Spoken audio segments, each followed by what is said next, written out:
I don't know if I'm going back or ahead. I think I'm going both ways. Sorry, guys. There you go. Okay, I'll leave the floor a few minutes to Gianmarco because he has a board meeting call in a moment. So, yeah, here you go.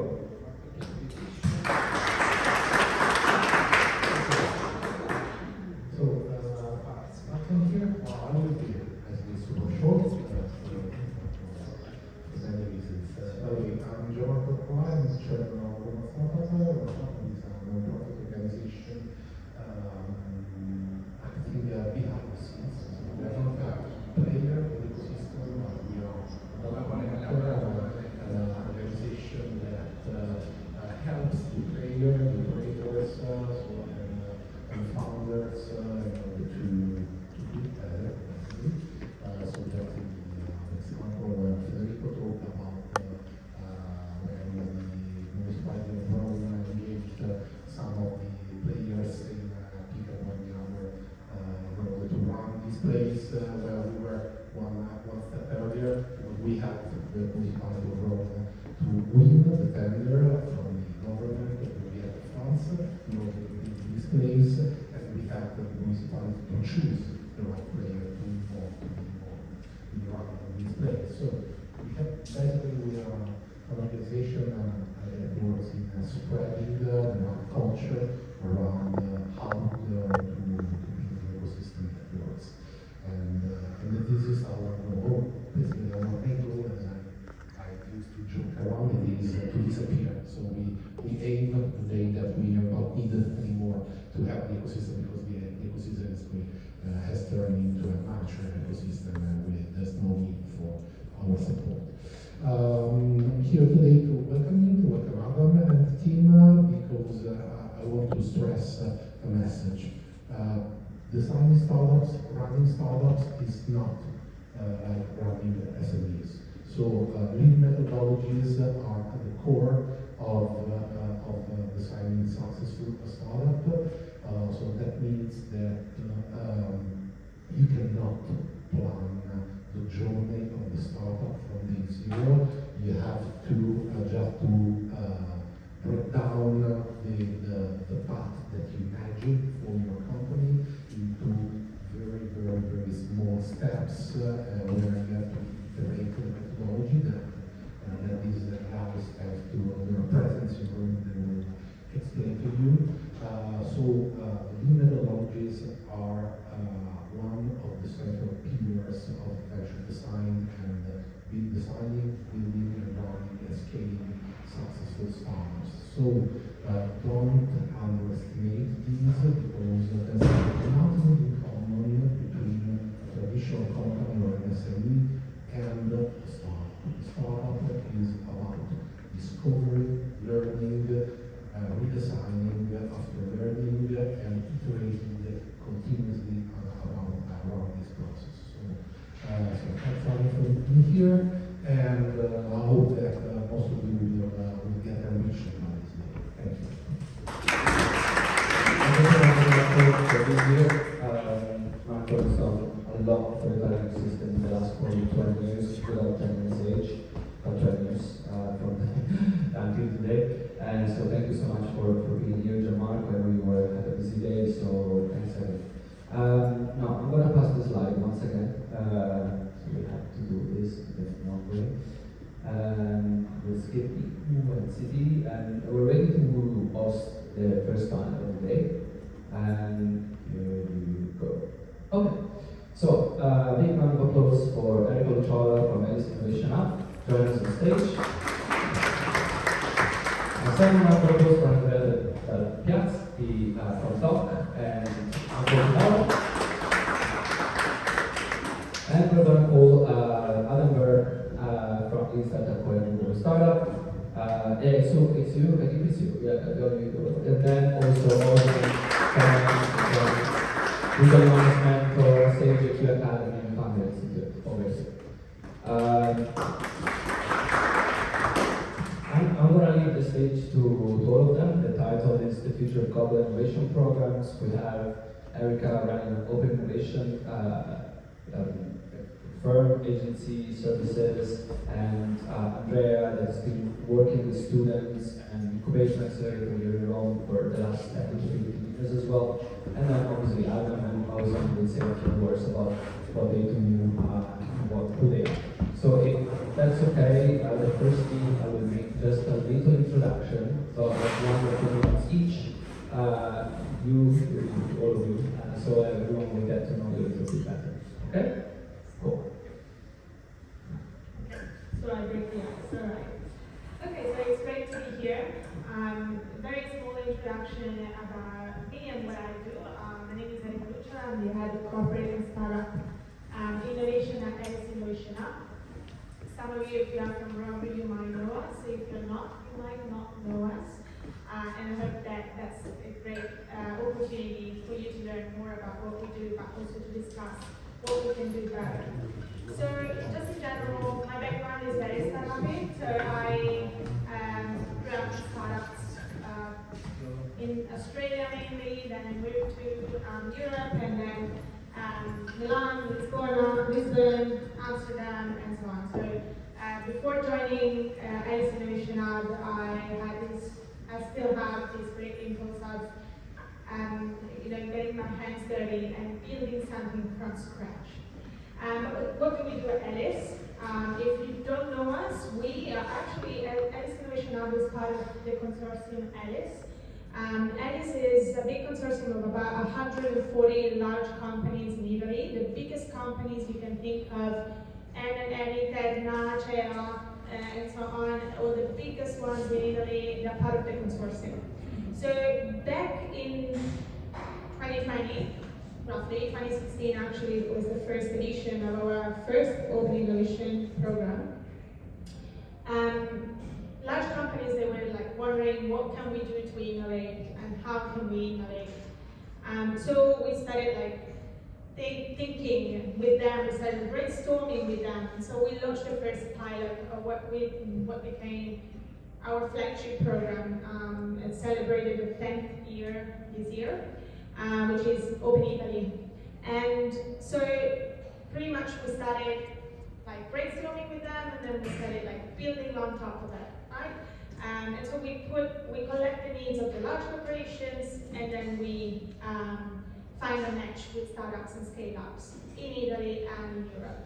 And then we accompany them for 12 weeks through a proof of concept.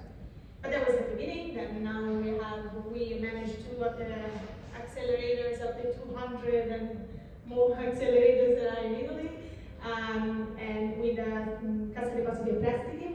And then today we launched a partnership with La Sapienza for tech transfer, so there are a lot of things that we're doing. But the most important thing that we're doing right now is pivoting. So I hope that I get the chance to tell you more about it later. Thank you. My name is Andrea Piaz. I am in the entrepreneurship education field since quite several years, and my passion is building business models and work with people that want to realize ideas. I've done it mainly in Italy, although sometimes also in the African continent, building some incubators. And now I'm running since 8 years this program which is called Top Startup Lab, which is a founder school basically that offer people that want to start a startup the opportunity to build a team and validate. So I'm very happy to be here today and have the chance to speak with these 2 guys and of course. Thank you. Let's keep the mic on that side. Cool. All right, I will go. Okay, so off script. Well, first of all, thank you, CTE. Thank you, Simone. I've known Paolo for 10 years. We spent a long time trying to do this event, and then we found Simone through Eric. And it's okay. Yes. It's on. So thank you for hosting us. It's very special. I love traveling all over the world. I met Ozan in Turkey 10 years ago, but it's extremely special to be back with Paolo. I think he's here somewhere. Paolo's here. The off-script thing I wanted to say was I wanted to congratulate Italy for one thing. It's not the pizza, or the olives. Everyone always asks me if I'm cold. I'm not trying to wear shorts and flip-flops to be a startup guy. It's just has evolved into how I train. Traveling all over, I have to pack light, so I have space in my luggage for the olive oil. For 15 years, you say, are you cold? And I say no. And somehow Italy is the first place I've ever been a little chilly. Every time, aren't you cold in flip-flops? Aren't you cold in your shorts? No. Right now, I'm a little, I need your shawl. It's okay, it's okay.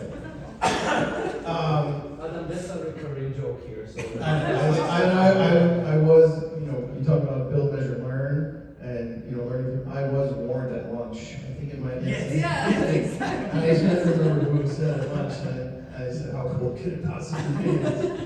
And yeah, it's freezing. It's good. It's good.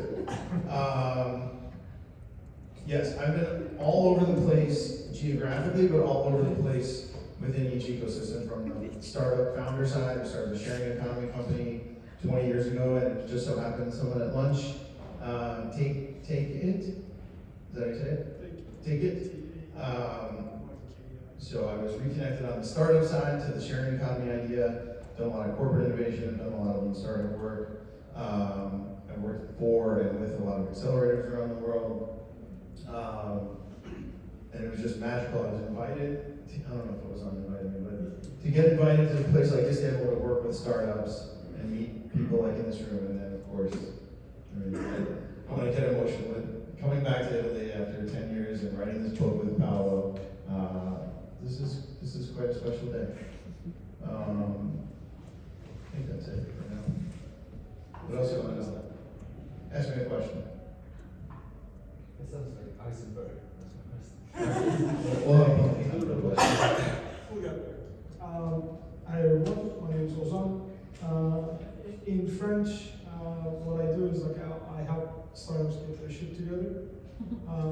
I lived in Saudi Arabia for 3 years. I lived in San Francisco, invested in startups for 3 years. I did a lot of programs with UNDP and other institutions.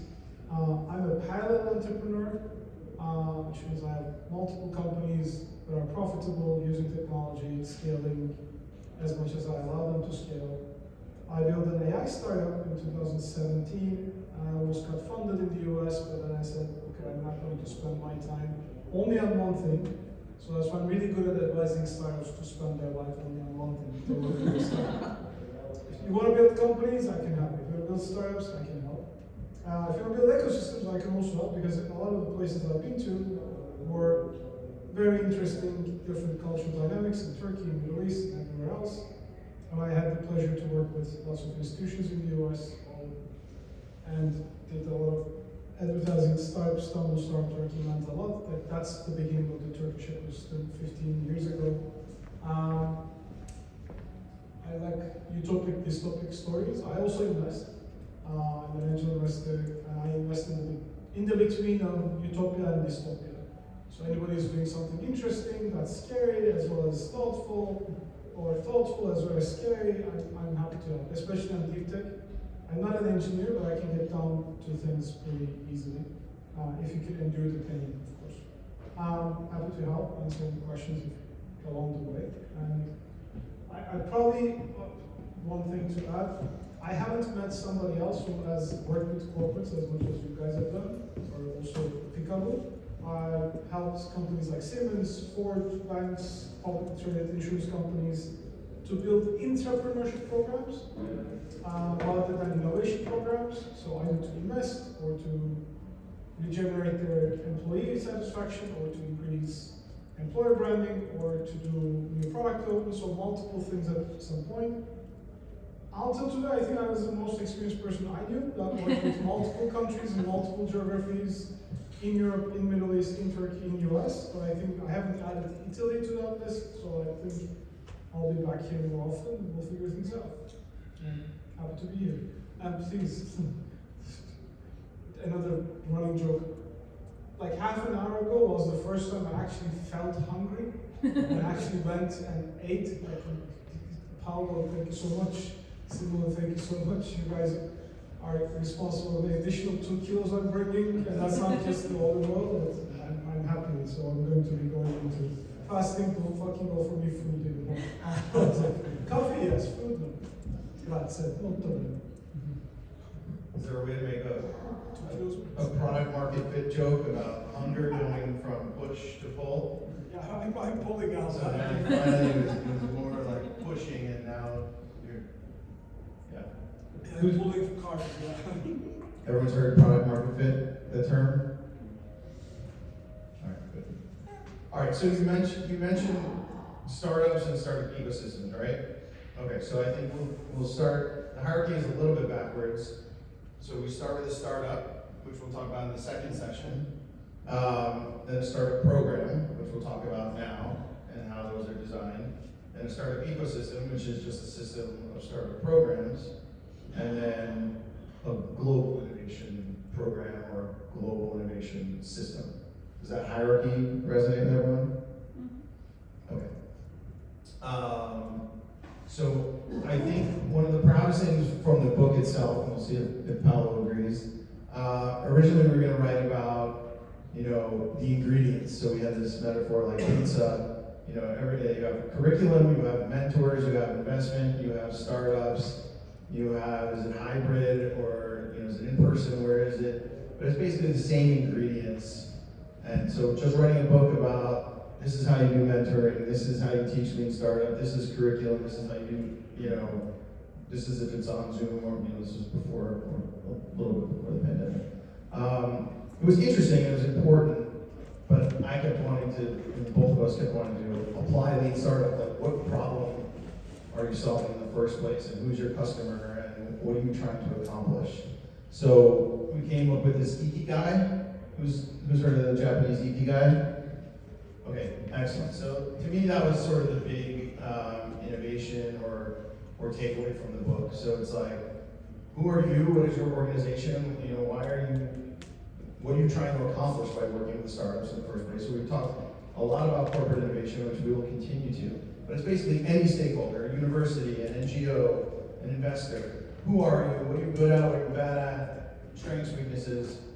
What problem are you solving? That's my favorite. Anyone who I've tortured by saying connect with me on LinkedIn. What problem are you trying to solve? It's not just a startup. It should be a startup program, and to some extent, a startup ecosystem. We can talk about that. And then who's your customer? Who's your partner? Who are you going to work with? What startups? Startup is too big of a term. So that's sort of the introduction. We just did introductions, and now we'll sort of do reintroductions, introducing your program. Through that Ikigai lens, I'll pass the book around if you need to cheat. Simone's, don't mess it up too much. So what's your organization? What startups do you work with? And what are you really trying to solve? Doesn't always have to be just unicorn growth and extractive, endless growth for the sake of growth. This is the time you talk about the pivots. It is. Do you want to start? Okay, I'll start. So my organization, as I was saying before, is quite, I would say, unusual. We bring a lot of stakeholders, a lot of ingredients we actually use at metaphor quite a bit at the same table, right? So we bring the institutions, the ministry, then we bring at the same table in Italia, or we bring the large corporation and startups, and we create programs. Okay, and that ain't easy at all. But I would say the question that obsesses us all the time is like, what are we trying to solve? So we bring all of these people together, we're very good at it. But then what are we trying to solve that makes a difference? What are we trying to do that is not just a marketing kind of like stunt, but something that really has impact? So our payoff is innovation together to impact. Okay? Why? Because we want to bring this impact. So we're trying to solve issues that have a large impact on our country, right? So we bring together large corporations, so we bring together Cassa Depositi e Prestiti and Autostrade to work on specific issues of dissesto idrogeologico, that's tough in English. Not bad. disaster hydrological, but so that's something that impacts the country, right? And where does the startup come in? So we look for a startup that can help solve that issue that is impacting all of us. And so what is the problem we're trying to solve? Is a problem that affects everybody. And then when we build a program, it's never easy, at least for us, it's never easy to understand, okay, but where should we start? Like, where is the point where we actually makes sense to work on this, and should we start, like, when you work with this kind of actors, it's quite big. You don't bring to the table custody wasn't impressed and then you fail. Like, it's not something that is that easy to say, oh, well, we failed, we got again. So you kind of have to start small, and then you have to go bigger. And that's a lesson that always comes in handy, right? And then I want to talk very quickly about the pivot, because we've been doing this for a very long time. We've been doing this for about, well, not that long. I mean, Elis is 60 years old, but as Innovation Hub, we've been doing this for 10 years, right? And it's not, you can't keep doing the same thing for 10 years. So at some point, you gotta ask yourself, whose problem are you solving? Is that the same problem that you were solving 10 years ago? Those people do still have the same problem. The large corporations still need open innovation. They started doing their own open innovation programs, they have their own innovation hubs. They do need you, I don't think so. So you gotta reinvent yourself, and so you gotta ask yourself again, like, what's the problem that we need to solve right now? What problem do the large corporations have? And the issue here is that we haven't asked that question for a very long time. So we spent the last few years just going with the flow. We had a program, it was making good margins, whatever. And then at this point, this curve just stopped and we started like descending. And nobody was understanding why. The reason is that we never asked the right question. Why are we still doing this? Nobody wants this. Or like, not the large corporations we're talking to right now. We should probably go earlier in the funnel of corporations. But so now we're pivoting. So now we are thinking, okay, but like, what can we do different? So we are launching a new platform. First of all, we are digitalizing everything we do, and we're working on a new platform and an MVP that's going to come out soon. This is not a sales pitch, I'm just trying to explain why we're doing this. But we are trying to understand so how did we get there? Like, how did we decide that was the next step?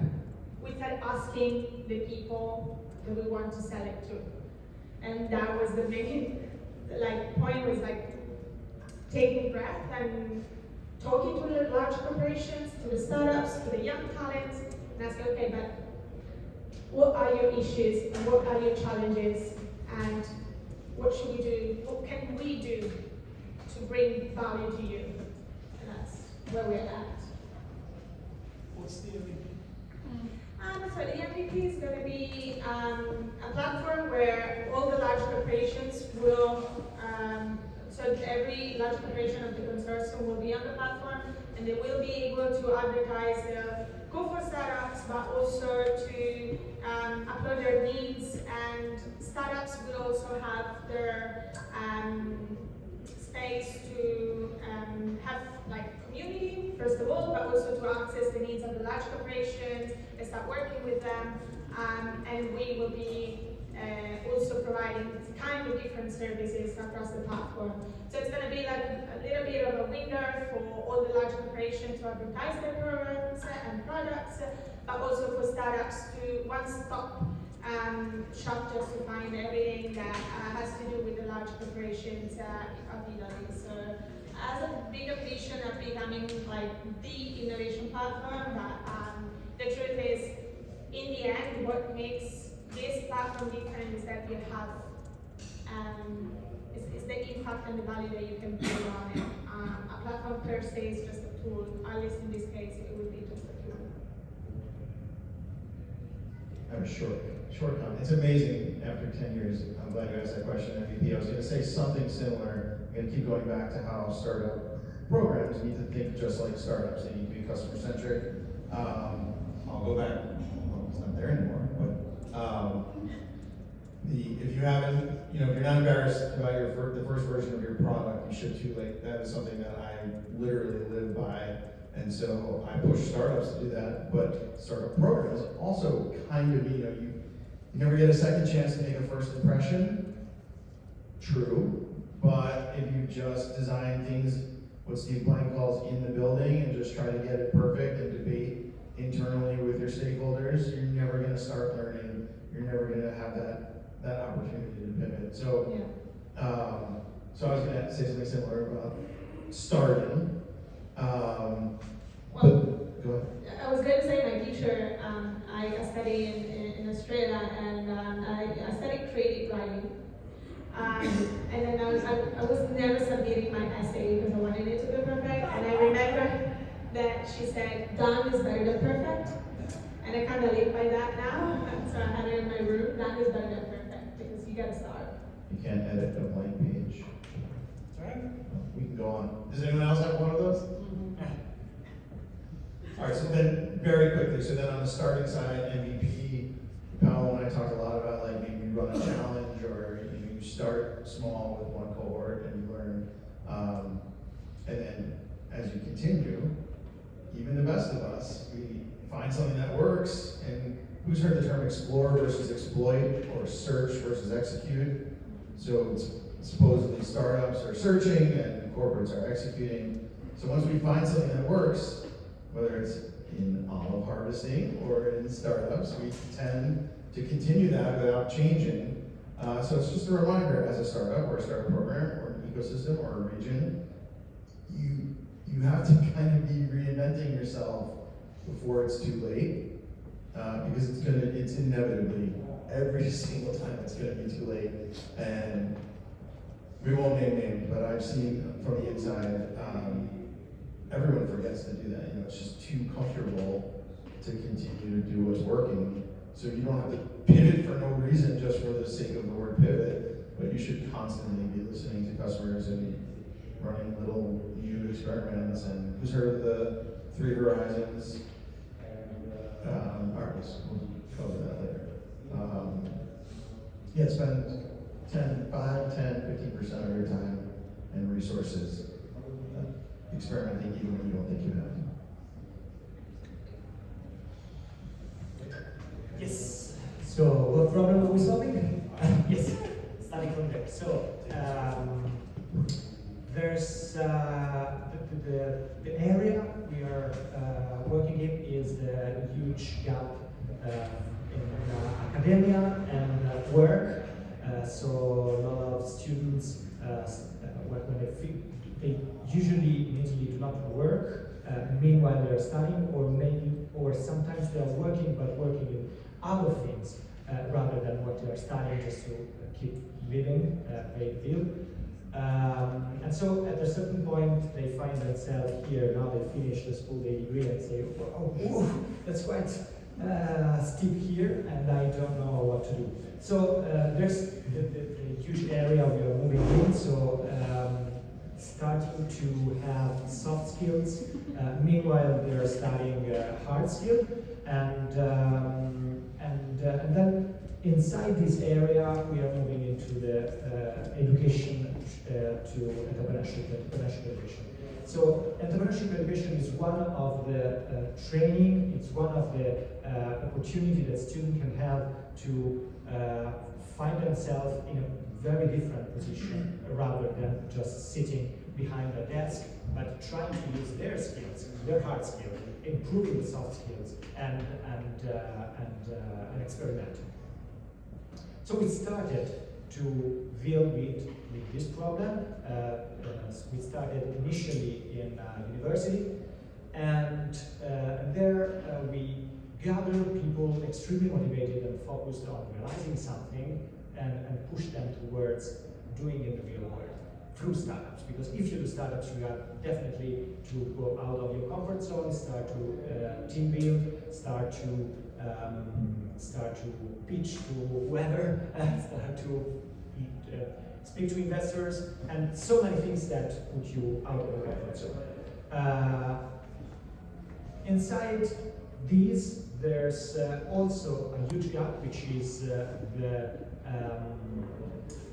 we used to say in Italy, usually moms and dads do not suggest to any kids to become an entrepreneur. They say, let's get a fixed job, let's get something that for all your life will be the same thing. Which makes sense on one side, but on the other side is definitely blocking. Now, before we were talking about Peekaboo, about the creativity, unlocking the creativity of kids now, and definitely experimenting with ideas is one of the opportunity to use creativity that people usually have. And so,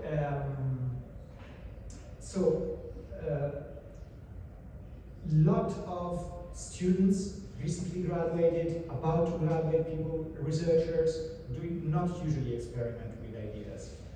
So what we are trying to do is solving this huge problem, giving a little, our little thing in solving this huge problem, trying to inspiring young people to experiment with ideas, come up with startups, even if they are not going to open a startup. Just experiment with ideas and see whether it works, whether they want to become entrepreneurs or not. And little by little, now we are doing it from 8 years. And so we have seen the majority of the people actually do not build a startup. But this is a success for us, because we know that these people have experimented, have seen that now, in that specific moment, was not the time to open a startup. In that specific moment, maybe the co-founders they found was not the right one. Maybe it was not the right time, as Federico mentioned in his talk before. And so, this is the main problem we are trying to tackle. So, entrepreneurship mindset. Who's the problem? Who's the customer? Who's my customer? Customer is different. This is users. These are the users. Yes. Customers. Okay. For Chinese one, because I have the same shit. Like this is also suffering too. Yeah. And every time I start explaining, Yeah. oh, we help students understand Yeah. 21st century skills, and then I have to repeat myself. Okay, who's my customer? No, these are not my customers. So for 6 years we have operating under public grants. Yes. Europe first, and Italian Ministry of Economic Development now with another name, but public funds for grants. Now we last year we had a big pivot and we shifted our customers. I don't know if we want to tackle this issue now or later. Do corporates pay? Also corporates and Because we know each other quite well, so I know. yeah, corporates and universities. Ah, and universities pay. Yeah. But they get the money from the government as well. Yes. Okay, fine. The governments take the money from us, from citizens. Exactly. Well, So it's a loop. yeah. Carbon recycling. Yeah. It's actually a good point in our ecosystem where, like, large corporations in Italy, they've always been extremely important and they've been really leading the economy. Although the stations do it as well, but it's incredible how committed, how invested they are in the new generations. So they want to take part of programs where young talents are involved. Like, it is, I mean, for me, it hasn't been my core, and so it was quite surprising. They would invest a lot in programs where students, like we just heard talk about having a summer, winter school with some of the large corporations, so they don't pay anything out of it. They are usually young, I would say 18, 19 years old, and they would get to have a full week working with large corporations, and they are just willing to sponsor these kind of programs because they want to see these young talents being more involved. I was talking to the National Council of Research in Italy, and they were like, okay, yes, let's bring more students on campuses so they can learn more about what we do, and we're willing to pay for that kind of thing. So it's going to be interesting how language explorations and even institutions are willing to pay for that. So 3 months ago, we moved to Finland with my daughter, and like maybe we should have moved to Italy. Large corporations are actually caring about how students learn and get into And they don't get a direct return from that.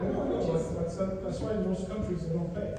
And if you think about, and this is the last thing I'm going to say, I'm sorry, but the government has to invest in it, you know, right? I had a call with them recently from HR, from Custody University Presi, and they were looking for a program for, like, let's say, entrepreneurship. And I was like, oh, okay, yes, you know, we work with universities, and I was like, no, we want to work with like middle schools and high schools. And that's great. And then we can talk instead and tell you more about what we do. But it was interesting. I was like, well, why? They're never going to get like into venture capital now, and they're not going to get in they're not going to become founders now. They're like, we don't care. We just want to we want to harness the talents. We don't care. We just want to know that we've done something for the new generations, and maybe that person is never going to become a founder. Maybe it's going to become a founder 30 years later. It doesn't matter. It matters that we did something for the country. I need to go. So, Italy has a lot of funding, early stage funding, so many VCs, so many accelerator programs. Corporates are working, government is funding programs. What's missing? You guys can ask us questions like You still have to talk about your program. Yeah, so again, like this Lucciola mentor, again, that's my alter ego in a sense. I don't take prisoners behind when I mentor startups because I want them to be better and suffer less in their own run. Like it's like a personal trainer. You go to a gym, you hate the personal trainer for the first half an hour. Next day you can't go up the stairs because it hurts so much. And then the next day you feel a little better and it's like, that becomes addictive. I don't know how many of you are runners, you run, again, you run, like it's a stupid thing, like you point A to point B, you're running and then you're going back. It just doesn't make any sense, but you get addicted. The body adapts that pain and turns it into motivation. Again, that's what the startup ecosystem is. That's why I keep asking what's the motivation. So Lucciola Mentor's motivation is to help founders understand how bad they are before due diligence. So they understand what is missing when they're fundraising, so that they will not go through a 6 months of due diligence, but everything will be ready when they start. But it's painful, like they get a score and it says, you're kind of shit. And then it helps them to say, well, why am I so? First they get angry, and then say, well, maybe yes, maybe no, they get mentorship, they get things done. Sage is different. Sage helps a lot of people. Sorry, we've known each other for so long. Yeah, go. Based on that wonderful introduction about pain, who's going to volunteer in the next session to sit with Ozan and have some brutally honest feedback? Serious question. At least one person. Who's the first person that will volunteer? Who's working on a startup? Raise your hand. Now they're afraid. Well, they know us. They know we're strict people. Sometimes you have They know we're strict people. But it's funny because it proves you have to have lunch with them. Yeah, no Before they're lunch. willing to rest. No lunch, just coffee. All right. Well, I planted that seed, that olive, that will grow into an olive tree soon. Someone's going to come up here. One to one. Okay.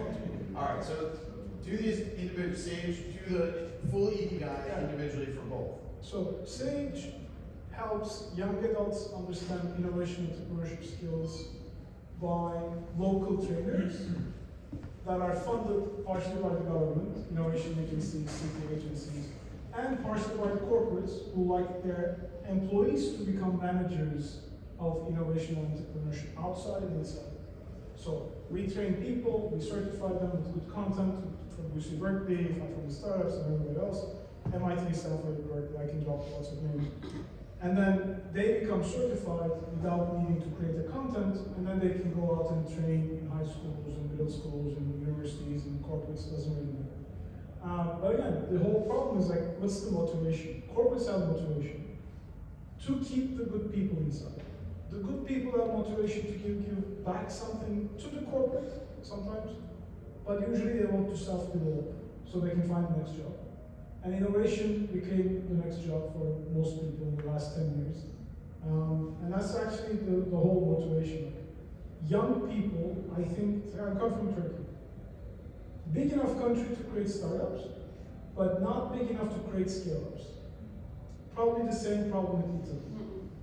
When I check most Italian startups, they don't have an English page to start with. Most Turkish startups don't have an English page to start. Again, that shows that Italy is big enough, consumer market is big enough, people spend money, food and others, and also corporates apparently spend some money. So they kind of feel okay, but they probably have difficulties in scaling up to other countries. And Europe is not one country, and I keep telling Turkish stuff, oh, we're going to go to Europe. Like, which part of Europe? Like, even Italy, go to the north of Italy, or the south of Italy, or the west of Italy. Like, it just makes complete different sense. So I think that's our curse as well, from the Turkish perspective. And same problem happens everywhere I went to, except, and a limited perspective even in the US. Like, Michigan has great stuff, but like still San Francisco, still Boston, still New York. And I think when we have the opportunity to find motivation, our job is a little bit like pushing them to go global from day one, which is not easy, but easier. But that's an assumption as well. Like, do you think that makes sense, or is it becoming more difficult to go global? Is it becoming more easier to go global? Because I think we have success stories, Italy and Turkey and other Middle Eastern countries, but not so much global success stories. Yeah, here we have Roma North against Roma South. Yes. See? Yeah. 10 kilometers away. Yeah. So we are making jokes of us from people from Roma South with respect to people from Roma North. So it's a magic to go global. I'm becoming surprised with how much like difference Yeah. you know, again, in Turkey it's west and east, not north and south. However, yeah. So I think that going global should be much easier. And definitely people now probably are more accustomed to travel and to have people from different backgrounds and to see lectures and workshops from the United States or from China to learn something. So it should be easier. Still, there's a lot of work to be done, but definitely starting program, and that's also its invite to collaboration of startup programs that works on different sides of Europe, for example, that connects together. We started to do something on that, but very shiny. And so imagine if people can really partner with a guy from Rome, can partner with a guy from Istanbul, with France, and whatever, and do something international from day one. I'm happy that Trump is fucking the part of the US because Yeah. everybody's now At least. well, let's not go there and we'll figure things out. So I'm really happy that's happening. Any questions? No, because I don't know, like we're No, you still have 30 minutes if you want. Good. okay. Then you're following the structure quite well then. So, well, we just jumped, so I said we're gonna start with individual startups, which is next. Startup programs, individual startup programs, which we just did. Global stuff, which you tried to just do. Now we're gonna go back and do it in order. Okay? Good? All right, tell me quickly about Founders Institute. And then we'll go to this Italian startup ecosystem, and then we'll go back to global. And in the Italian ecosystem piece, I want to do some questions there before we get global. So the reason I started working with founders as a mentor many years ago, FI is built in the US, Silicon Valley, very easy. Pre-accelerator program for people who are half-ass entrepreneurs. I have an idea, I'm still in corporate, I want to move in, but I'm not sure if I want to put all my eggs in the same basket. So, but they start having a lot of success stories because people who are working in corporates or in to-be startups, they needed some space and some structure. So they actually pushed startups to create a company in 12 days. If you create a company, you move forward. If you don't, get out. So we started doing that pre-pandemic in Turkey, because a lot of the FI institutions, FI programs are city specific. And I truly believe every city, probably saying like North Italy, South Italy, it's kind of cities have their own culture. And without understanding culture, you can't understand the motivation. Without understanding the motivation, you can't actually build anything. So we built this in Ankara, in the capital of Turkey, because there's so many students, super technical, but they're terrible at marketing. Because Istanbul does a lot of the marketing stuff. Because I think it's a little bit like Milan and other countries. Milan is, everybody knows Milan, but probably not so much. Maybe even Rome and Milan is fine. I don't want to create a national fight over here, but again, the south of Italy and north of Italy. So I think that element of understanding culture to drive the motivation to create programs have been helping us at least in finding good teams and then give them that global perspective, because the program is in English, mentors are global, so they can't actually do anything local because they'll get their ass kicked. If they keep on saying, oh, it's a very small market, it's a big market with 10 million people. 10 million is a big market. So that's how we push them to think global, at least on a regional level. And that has been helping a lot what we have been able to do during the pandemic, completely zooming out.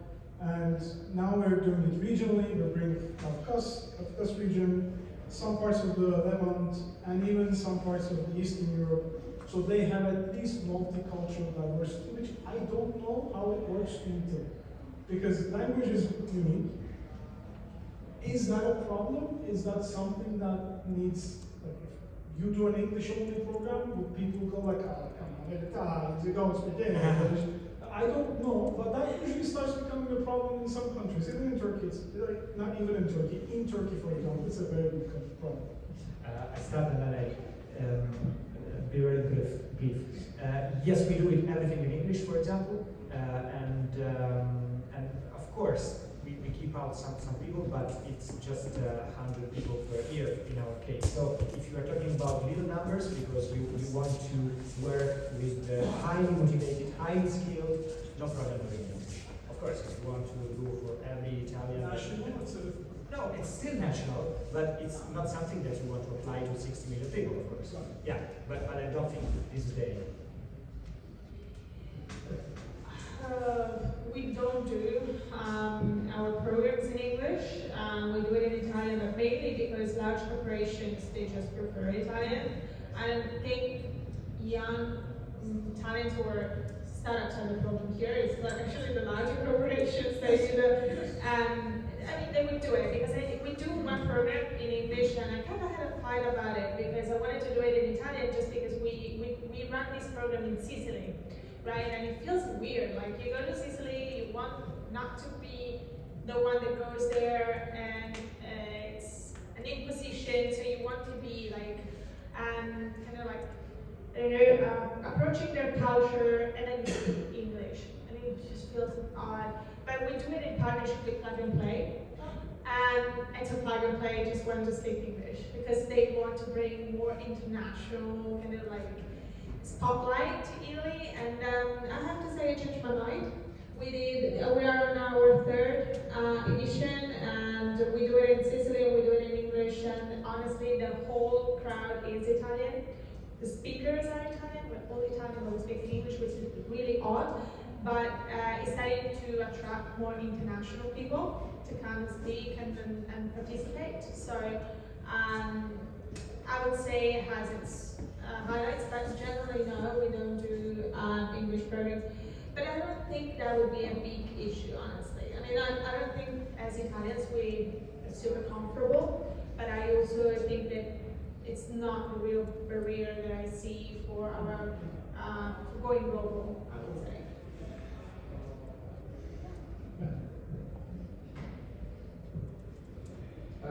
But do you mean also like when in founders, like they choose investor, for example? Because like I heard that founders that speak good English have much more chance to. I believe so. I mean, the better you can express yourself and your idea, and then, when you you speak in another language, like right now, you sometimes feel like a little uncertain about what you're saying. You might feel like a little unsure about your idea, how you. So of course, language barrier is a problem, but and so yes, I agree. Like the better you speak another language, the more chances you have to get to your audience. But I would say in our experience, which is very limited, and I mean, when we are going to talk about, I don't want to mess up the. But then I would let you know why we don't do so much. We don't speak so much English, or we don't go that much outside of Italy. Actually, we have a few programs in Africa. More than Northern Europe. Yeah, actually in Tunisia in particular, Congo, Rwanda, Ivory Coast, there are like places where we have programs. But yeah, like I would say, of course, if you can speak better English, it's going to increase your chances. I would say it's not the main issue that we have. We have a lot of issues why our ecosystem isn't growing as fast as it could and should. One. Is this can we go there? Yeah? Yeah. No, we messed it up. Honestly, there are a lot of things that I can say. My perspective is a little bit biased, as you guys can understand by now. I think we have, when I work with the programs that we have, there are a few things that are missing. One of them, Andrea is trying to solve, is the gap between research, students, talents, and the market. For example, another one is the one that we're trying to solve. So the gap that exists between talent, startup, and industrialization. Okay, so going deep tech and going trying to solve the hard problems and not the problems that could be could give you 1 to 2 years, and then the market is gonna kill you. And I think that's a problem that we still have. When we work with the programs, we work with acceleration and then acceleration. We need to accelerate. And one day, one large corporation looked at me, and the CEO of this large corporation looked at me and he was like, "Yeah, there aren't startups to accelerate. You gotta create them first, and then you can accelerate them." But in my field, which was very technical, semiconduttori, he was like, "I wouldn't be able to name 5 startups that are worth accelerating right now." And so he was like, "You need to build on your top of funnel before you go and you try to pitch me an acceleration program, right?" And so that for me is one of the problems that we have. We have a lot of startups, but we need to improve the quality of the things that we have. And then one thing that I would say is that, off the record, is... Shut the camera. It is. Oh, that's all right. I don't think anybody's gonna bust me, but Nobody follow my lead.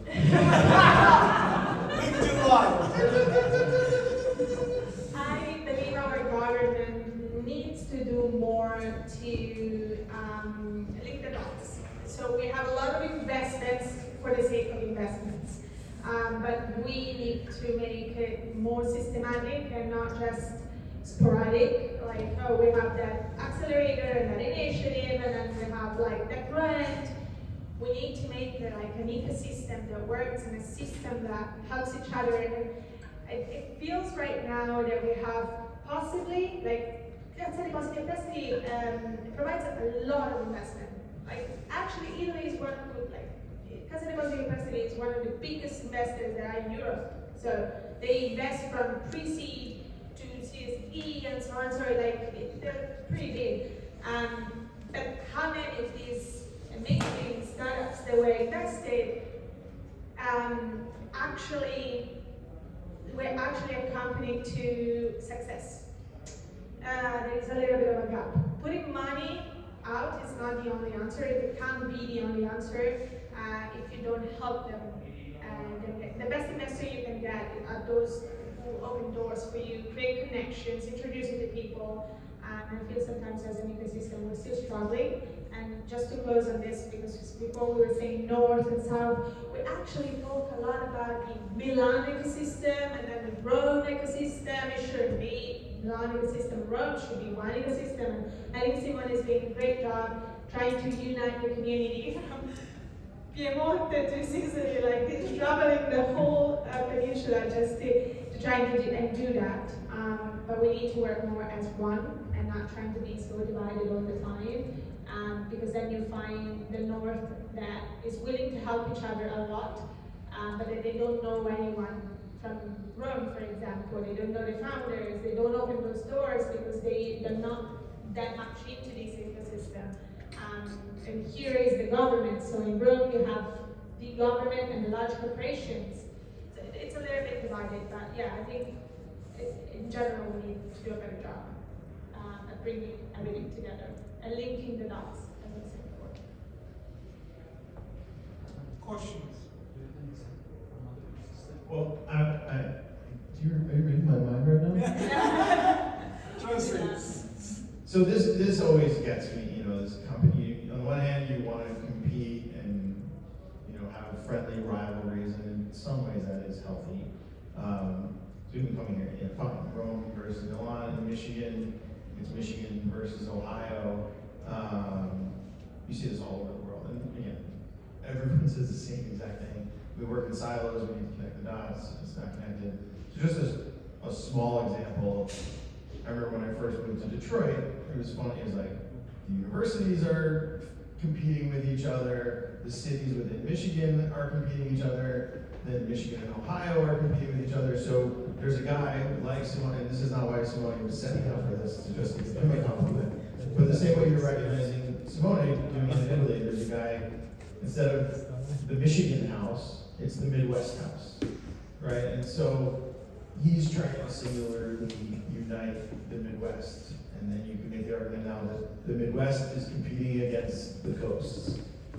So there's always going to be silos, there's always going to be competition. Some of that's healthy. I'm an inclusive kind of guy, so I'm for the Simones of the world, the dot connectors and stuff like that. So, is that what you wanted me to say? I know we're not a lot of time, but now we're running out of time. No. Lots of panini, lots of pizza. I'm asking seriously, not with the fishing for compliments, but in the example side. It's Baba talking. Good. I'll disagree. Okay. Because I think, so why do I disagree? I lived in the Middle East.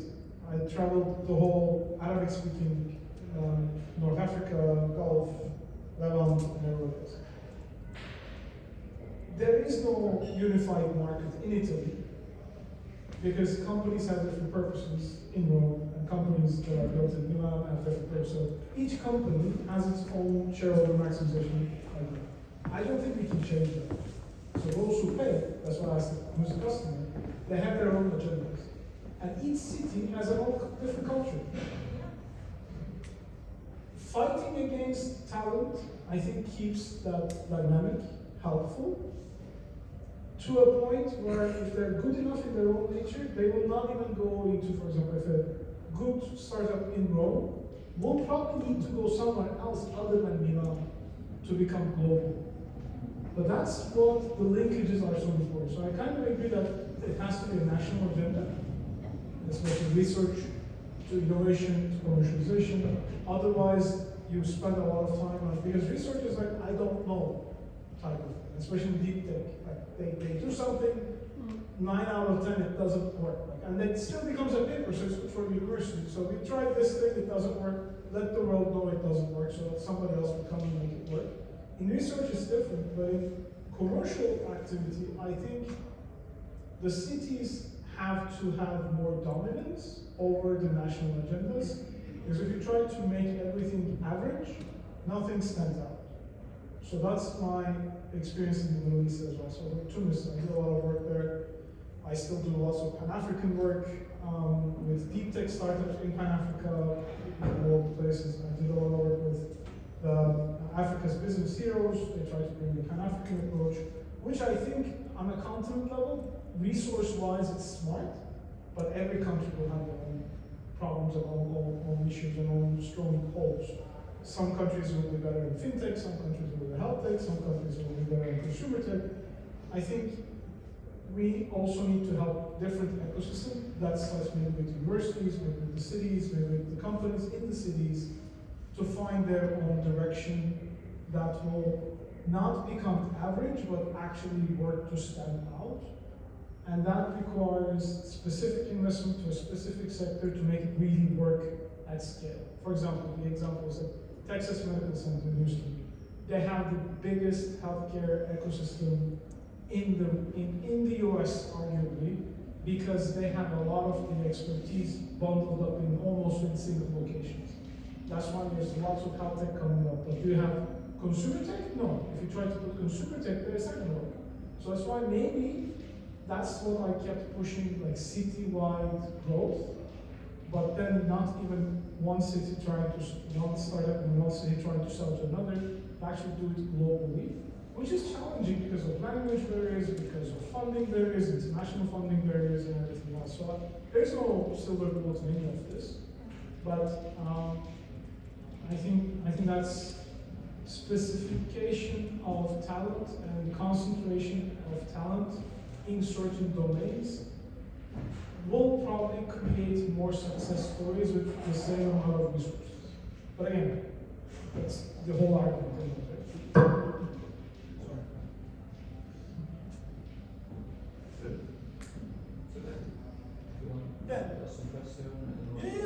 I keep waiting for the questions, and no one's asking.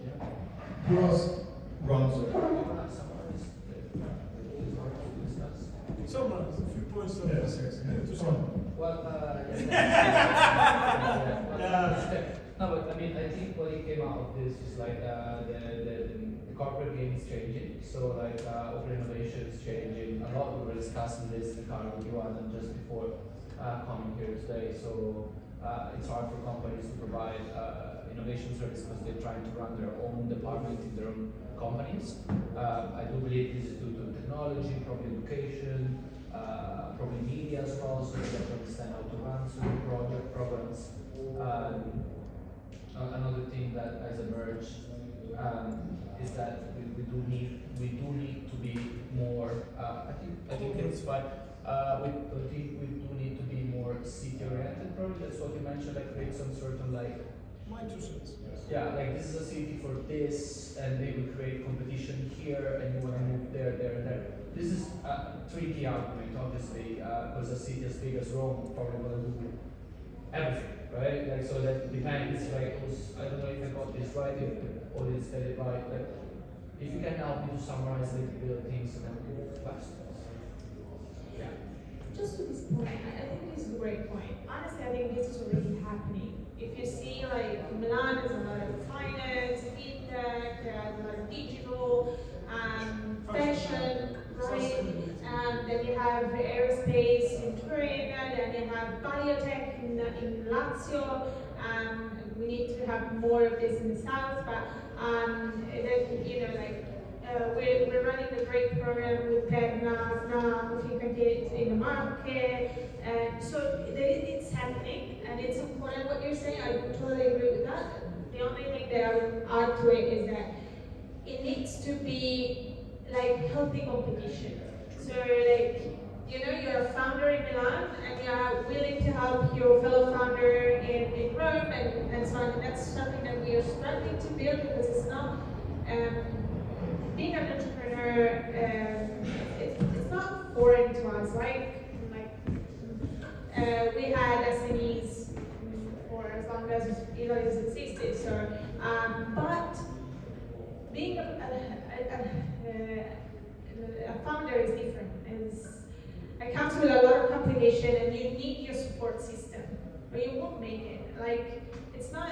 You know, I was attending a panel in Milan, and one of the things that a founder said, she was sitting and she had like a couple of other founders, and she said something that really struck with me, which was, they asked her like, who are your mentors? And she said, the people who are sitting here. When I have a problem, I call them. I call the other founders who probably went through what I went through, and that's the kind of thing that we need to have across the ecosystem. But yeah, That's why bringing startups together is important, and giving the floor to startups so they ask questions is important. You see that at Accelerator a lot. They, on their front page, they have the fanciest mentors with exits and subject matter expertise, and they want to show how much they're, how smart their mentors are.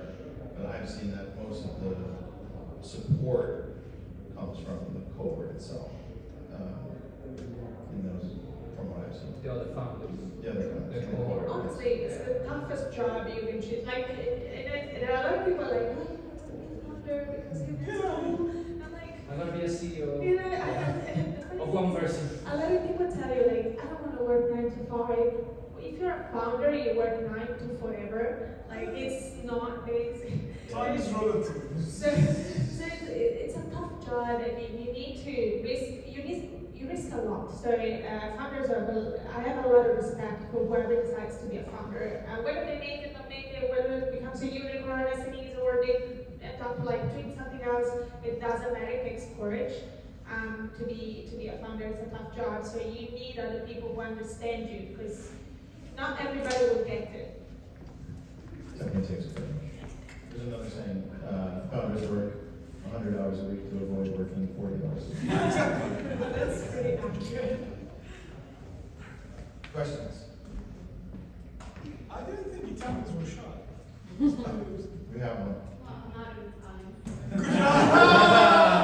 Yeah, my trouble. Well played. Yeah, well played, yeah. We don't even have to say anything now. Well, I'm a newcomer to Italy, and been trying to understand the Italian system, so this is extremely useful to me. Thank you so much for the introduction. I've never heard of your programs, just because I've been here for 2 months, but I also have to learn about them. And I have a question for Andrea, because I've been meeting with a lot of students, also for graduating universities here. And I'm really curious to know if you could kind of ballpark what percentage of the people who go through the program end up like on a startup journey. Maybe you said you don't know, maybe eventually they will, but at least I don't know if you track this, like how many people actually do that. I'm really curious about. Yeah, okay, thanks. So this number is growing year by year. The first year, 2019, was one startup out of 100 people. Second year was 2. I mean, let's say 1 more each year. Now it's, let's say half. Half it means not half of the 100 starting initially, but 100 people. So let's say about 25 teams that start to reason about it. At the end, we bring on stage 10. Out of those 10, which are the ones that have more validated the concept, out of that, half now to continue with building standards. And this is the ones who incorporate, so they are starting the journey. Other things is the one who really do it and continue. This is another thing.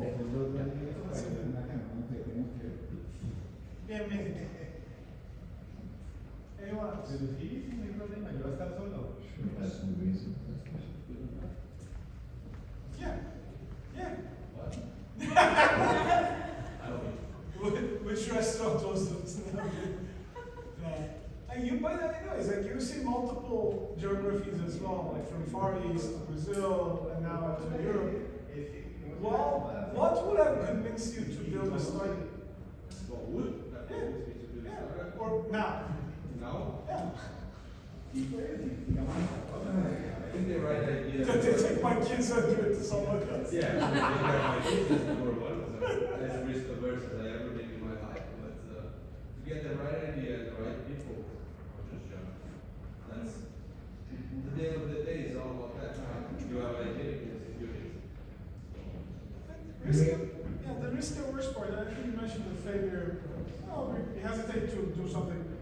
How risk averse has Italians been in the last 10 years? Like, kids, definitely, like, huge, not a problem, but huge gap in people. And I think young people are delaying that conversation for much longer, which means they should be more open to fail-ish.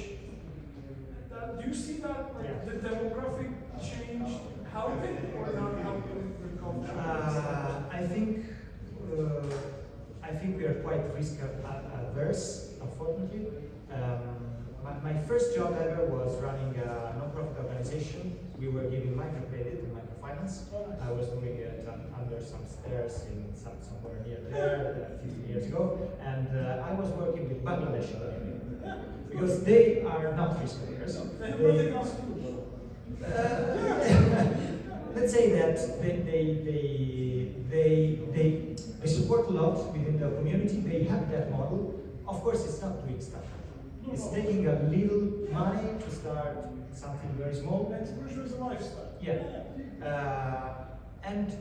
But our credit was not addressed specifically to Bangladeshi community. The fact is that it was addressed to everybody. The Bangladeshi community take half of that. They want to And Italian was very few.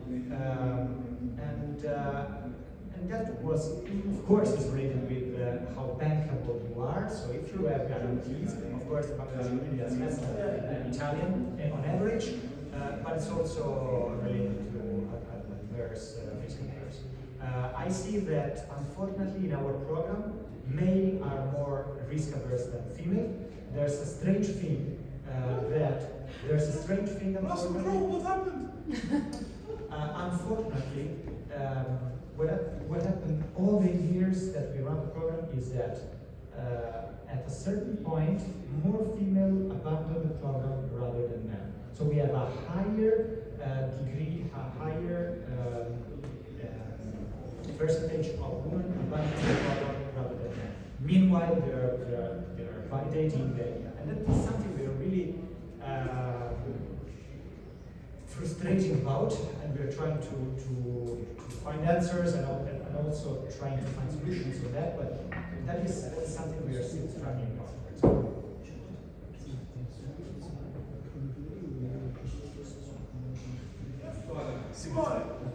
Differentiation between, because when I think of these papers, they're more constant, right? So I come from their politics, it happens to be high inflation as well. Right? So if you grow up in a high inflation environment, you have to do something, right? Otherwise, in 1 year, you're going to become. So for some sectors of society, that means they are less because they have nothing to do. For others, those who get education and they draw on the back. That's where you get the pressure to have a more stable career, your university. So those people who have the knowledge to innovate on a larger scale, they are more risk averse. Those people who don't have the knowledge, they are less risk averse, and they take the risk and start their business very low, sell their stuff, and therefore it lose.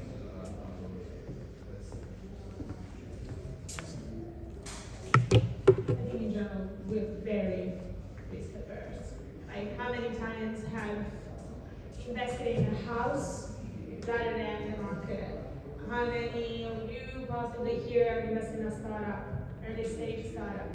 Like possibly like very few.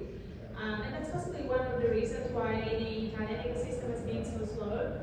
And if you think that like even venture capitalists are quite risk averse, which is incredible, like your venture capitalist, but your risk averse is amazing.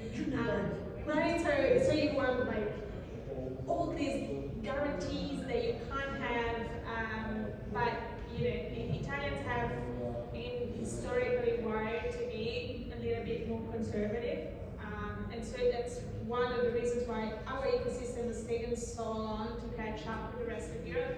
And some of the countries in Europe are much less risk averse, right?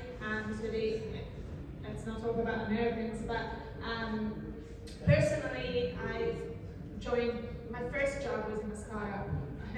So now, if I tell you the name, you would say it's not a startup. But when I joined, it was a startup. It was Uber, and it was in Australia. We were 10 people, and it was the nicest and the most amazing adventure of my life, building something that was completely unregulated.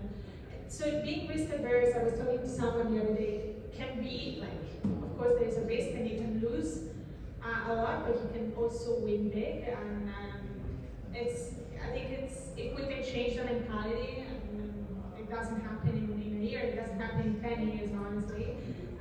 But that's what is going to be our game changer. We need to all work in making that little step to change the mentality and taking a little bit of more risks, and maybe sometimes we win big, but I can assure you the journey is much more fun than anything else.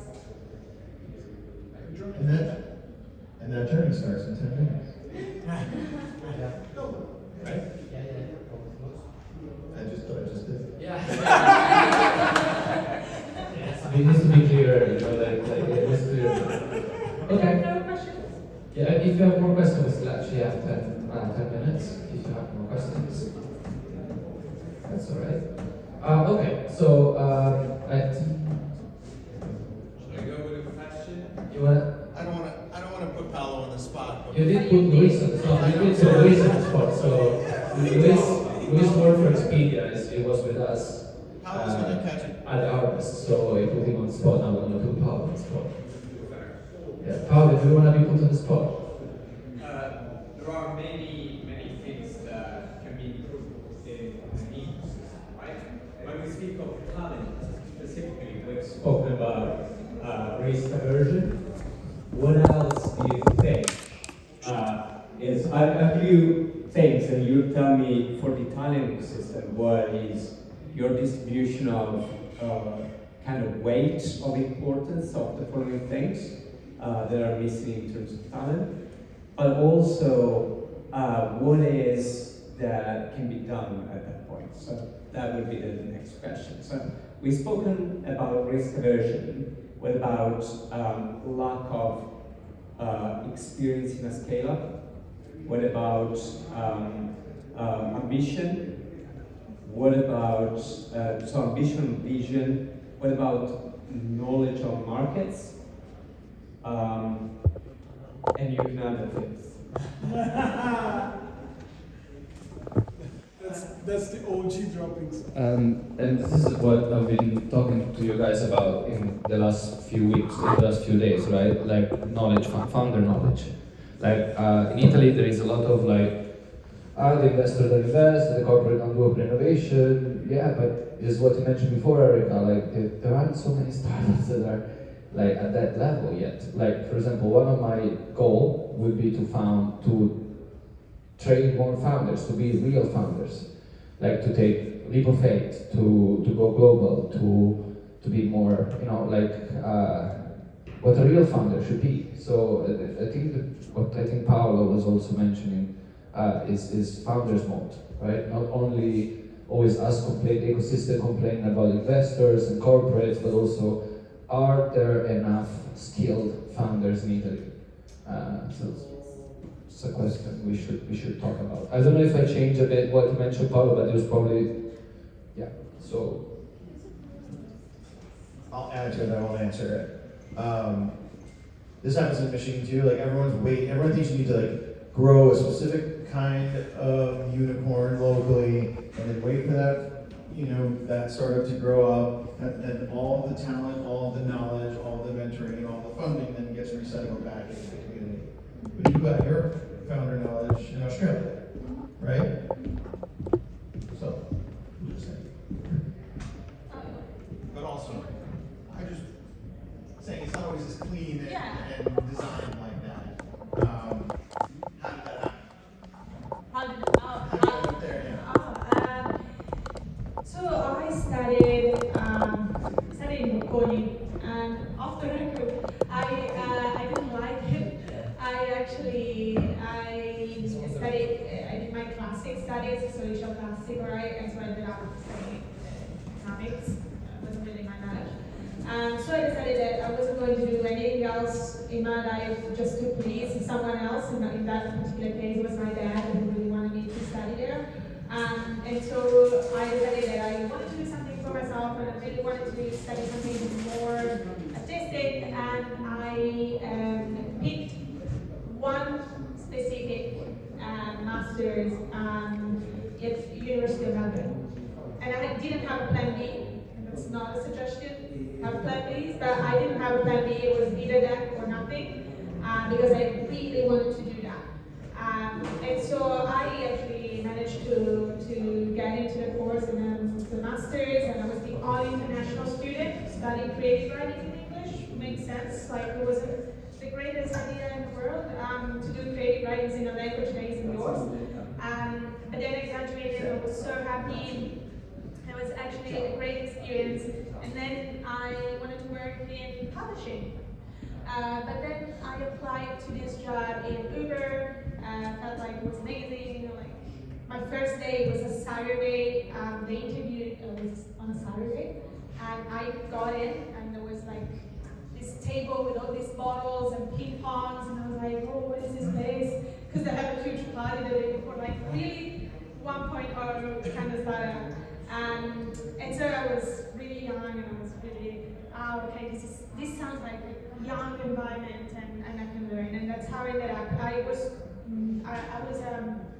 customer service, what was called the partner center back in the day, and then from there I moved up and I started working operations, and then from creative writing I became head of operations, and I moved up in operations.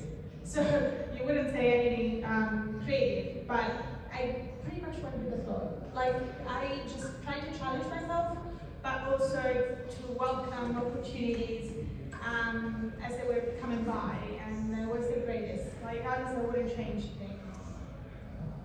Balance. But also, like, do not close yourself up to what you think you should be. Just try to live up. In English, you say be true to yourself, and I think it's a great expression. We don't have any time, but be true to yourself and just listen to what you really want to do. And if being the founder is what you want to do, then I would like to answer Paolo's question just to say that for me, market knowledge should be the first on the list. But speaking of the Italian ecosystem, because sometimes we have a lot of startups, but they are not answering the market.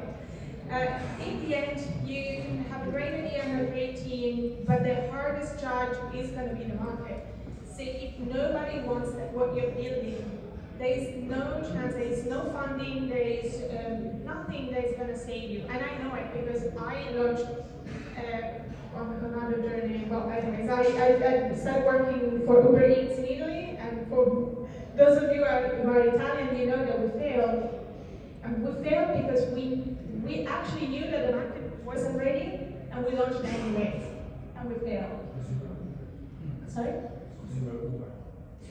Because we were a bunch of 25-year-olds, who were like, oh yeah, we're gonna launch because we have the big Uber behind, and in the end, the market just didn't want us. It was saturated. They had Glovo, they had Deliveroo, they didn't want us. Okay, so we failed, and one of us. But then, to answer another question that you had, it was like, what's the fifth one that you would add? I would like to add perseverance. Failing is okay. We failed, Uber failed, and we move on. And I mean, it's okay, it's part of the journey. You learn, but then you have to move on, and you need to keep. If you get defeated easily, probably it wasn't for you. Like, you need to keep wanting it, being ambitious, being really ambitious. Because to build something that is memorable, it's not an easy feat. If anyone could do it, then it's not a challenge. So yeah, for me, perseverance is something that we need to have. Like people who really want to keep trying. Because none of the big founders that made it in the US made it on the first try. They failed, and they kept building. That's not. Yeah, just a quick thing about the question that you made, Paolo. I think that we have all of these points, but probably maybe on the wrong track. I mean, we have a lot of ambitious people, but what kind of ambition they have? Is it to build a startup, or is it to maybe to get to be the most well-known influencer, for example? Then knowledge market. If we are talking about Italian district, the industrial district, well, we have a huge knowledge, but is it also shared with the people that start a startup? No. Then, Erika was talking about perseverance. I would say something very similar but a little bit different, which is fear of failure. Because we a lot of time don't want to do the first step because we say, okay, but if I fail, and if this fear of failure will be demystificated, I don't know if it's the right word, that would be much healthier because you can do it once and then I won't say, okay, I failed, I will go and retire and do nothing else in my mind, as a lot of people think will happen, but say, okay, I learned something and I can do much more. So I think that definitely there's a matter of ambition, being ambitious, knowledge market, but also it's a matter of having role models in this ecosystem. So who are our role models? Do we have startup founders as role models? If so, we can be ambitious. The ones who know the market, they can be startup founders again. But if our role models are the influencer and other kind of role models, that's tricky.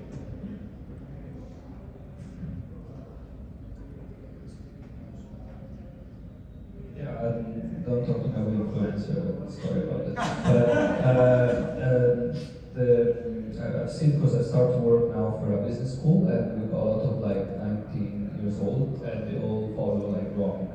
A lot of them follow like easy, quick money kind of thing, drop shipping, real estate, crypto, like they don't think about, they just, oh, I can do this quickly. So you touched a point that needs work for sure.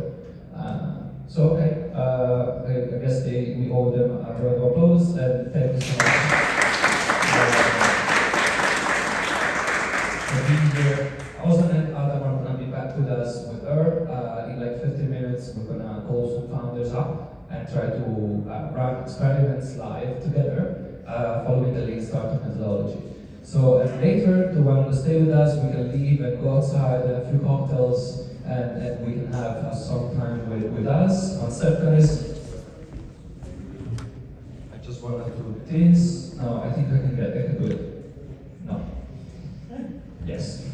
Okay, so we're gonna go on a break for the one that arrives later. We came from E3 near Latina. Right? No, Formia. By the way, Paolo, Erika is from Formia. Yeah, so you should connect. So Paolo actually had a question before. He used to run a lot of programs in Trento, mostly. You can talk to him about it later. But he welcomed me, Adam, Luis, Ozan, and other few friends that are some here, some not, in his olive estate. So we did olive harvesting. It was amazing. We actually went to the press and we made olive oil in one day. So it was pretty cool. So next year we're going to do it again. And we want to expand the group to like 10 more people. So if you're interested to join the harvest and come and meet all of us and be together and talk about innovation, programs, regenerative agriculture and things like that, that's the link. We're gonna leave it here. It's just a form, so in case you're interested, we know who you are and why you wanna come, and things like that. So let's take a break. Let's meet back here at 5 p.m. Guys, please don't let me comment search for you because Tiburtina is very big. Okay, so it's gonna take me a while, you know. So let's meet back here at 5. There is a coffee shop down here. As soon as you exit on the right, you can take coffee. And here there is some water and some cheese. Some of them are without gluten as well. So in case some of you prefers or have to. So let's A/B test. Ozan said two things. He said he's brutally honest, but he said he's an investor. So which one do you think is more likely to get people back in the building after the break? Well, he's brutally honest, but we also have Earl that is an investor. So yeah, so we have you, and if you're interested, of course, they can open to you like some very good outdoors and connections. So that's pretty cool. Okay, let's go. Thank you. Thank you.